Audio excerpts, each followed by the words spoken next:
নিৰ্বাচন সমাগত আৰু এই নিৰ্বাচন সমাগত হোৱাৰ লগে লগেই সমগ্ৰ ৰাজ্যতে নিৰ্বাচনী বাবতা বলিছে আৰু জনপ্ৰতিনিধিয়ে গাঁৱে গাঁৱে গৈ ভোটাৰৰ আগত নানান প্ৰতিশ্ৰুতি হেজাৰটা সপোন দেখুৱাইছে। কিন্তু এই মুহূৰ্তত আমি দা নিউজ প্লাছে উপস্থিত হৈছিলোঁ দক্ষিণ বজকুচিত আৰু এই দক্ষিণ বজকুচিৰ যি মথাউৰি বুঢ়াদিয়া মথাউৰি পাৰত আমি উপস্থিত হৈছোঁ আৰু ইয়াৰে যি পৰিয়ালৰ যি দুখ যন্ত্ৰণা এই সম্যক আমি জ্ঞান ল'বলৈ আহি দেখিছোঁ যে আচলতে এই দৃশ্যটো চালে আপোনালোকে বুজিব যে কিমান জনপ্ৰতিনিধিৰ দায়িত্ববোধ আছে। সতীৰ্থই দেখুৱাব এই যি বুঢ়াদিয়া নদীৰ যি মথাউৰি এই মথাউৰিৰ ওপৰেৰে যোৱা বছৰ কি প্ৰতি বছৰে ৩-৪ বছৰ বানপানী প্লাবিত কৰিছিল, মথাউৰি ছিগিছিল, যাৰ ফলত কৃষক ৰাইজৰ বহু হাজাৰ টকীয়া সম্পত্তি নষ্ট হৈছিল। এই বুঢ়াদিয়াৰ দৃশ্যটো আপোনালোকে চালে গম পাব যে এইদৰে বাঁহেৰে নিৰ্মাণ কৰিছে ঠিকাদাৰে মথাউৰি আৰু এই যি মথাউৰি প্ৰতি বছৰে যেন এই বুঢ়াদিয়া মানে ক্ষীৰতী নৈত পৰিণত হৈছে, যে ক্ষীৰতী গাইত পৰিণত হৈছে। প্ৰতি বছৰে মথাউৰি নিৰ্মাণত গৈ গৈ গৈ এইদৰে পইচাবোৰ আত্মসাৎ কৰি আহিছে আৰু এইবাৰ এই নতুন টিহু সমষ্টিত পৰিছে এই পথটো আৰু টিহু সমষ্টিৰ জনপ্ৰতিনিধিয়ে কিমান দৃষ্টিগোচৰ কৰে আমি তাৰ জ্ঞান ল'ম আৰু তাৰ আগে আগে আমি মথাউৰিৰ যি বাসিন্দা পৰিয়াল তেওঁলোকৰ পৰা জানিব বিচাৰিম। তাৰে কি ক'ব আপোনালোকৰ এই মথাউৰি সংক্ৰান্তত? হয়, এইটো মথাউৰি ক্লিয়াৰ হোৱা বুলি ক'লে আমি কেনেকৈ বুজিম? আৰু এইটো মথাউৰি যদি ছিঙি যায় আমাৰ বিপৰ্যয় বহুত, কাৰণ এই মানুহখিনি ওচৰে পাজৰে থকা মানুহখিনি লগতে এই চুবুৰীটো আছে এইখিনি মানুহ গোটেই উটুৱাই লৈ গুচি যাব, নৈ সদৃশ কৰি দিব। আৰু ইয়াতে 18-20খন গাঁও আছে। 18 চন আৰু 19 চনত যেনেকুৱা বানপানী হৈছিল প্ৰতি বছৰে হৈয়ে আছে। ইয়াতে ভাঙা নাই, আগত ভাঙিছিল, কিন্তু এইটোৱে এইবাৰ ভাঙিব। এইটো এনেকৈ গঁৰাল দি থ'লে এইটো মথাউৰি থাকিব নেকি? এইটো সম্পূৰ্ণ মানে কিমান ডাঙৰ নদী এটা, এটা মানুহখিনি থাকিব নেকি? এইটো ঠিকাদাৰে কেনেকৈ ক্লিয়াৰ হোৱা বুলি ক'ব পাৰে? এইটো যদি ভাঙি যায় এই অঞ্চলৰ মানুহখিনি কি হ'ব দশা? এইখিনি ওপৰ মহলৰ পৰা মানে হেৰি কৰক, আপোনালোকে দৃষ্টিগোচৰ কৰক। যদি ইয়াতে যদি অপকাৰ নাই আপোনালোকে আহি তদন্ত কৰক। এই ৰাস্তাটো ক্লিয়াৰ হোৱা বুলি ক'লে আমি ইয়াৰে জনসমুদ্ৰ মানুহখিনিক আমি কি হেৰি কৰি কেনেকৈ থাকিম?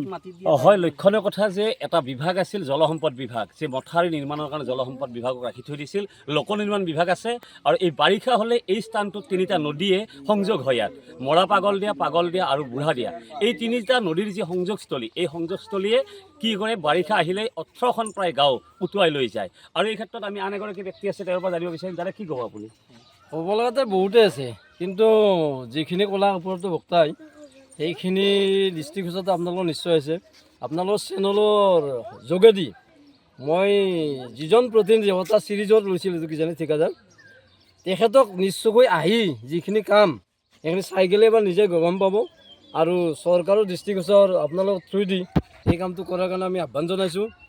আপোনালোকক ধন্যবাদ জনাইছোঁ, কাৰণ আপোনালোকে আহি আমাৰ যিখিনি এই মানুহখিনি দুৰ্দশাটো অলপ বুজ লৈছে, অলপ হ'লেও।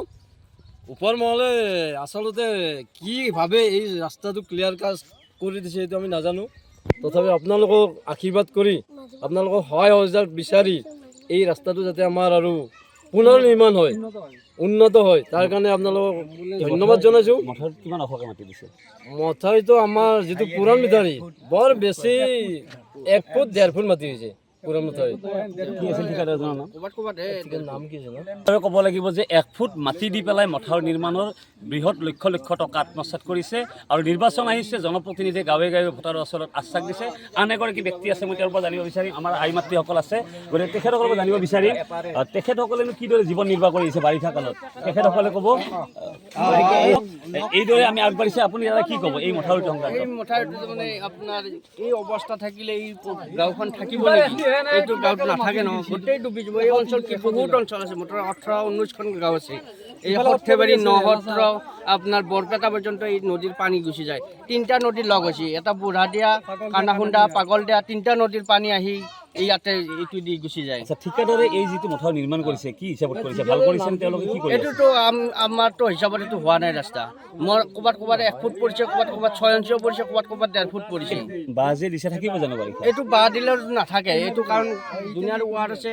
আগতে এইটো জিঅ' বেগ দিছিল, কেইদিনমান চলিছিল, তাৰপিছত জিঅ' বেগ লাহে লাহে তললৈকে হকি গৈছে আৰু এইটো ৰাস্তা এইফালে ইফালে এনেকৈ চব ফাটি গৈছে এতিয়া বৰষুণৰ কাৰণে গম নাপায় হয় নিশ্চিতভাৱে ক'ব লাগিব যে যি অসম চৰকাৰৰ যি বিভাগ আছে জলসম্পদ বিভাগ লোক নিৰ্মাণ তেখেতসকলে যেন এই বিষয়টো দৃষ্টিগোচৰ কৰে তাৰ বাবে গঞা ৰাইজে বাট চাই আছে যিকোনো খবৰৰ বাবে যোগাযোগ কৰক 7099017330 লগতে 7099017110 নম্বৰত।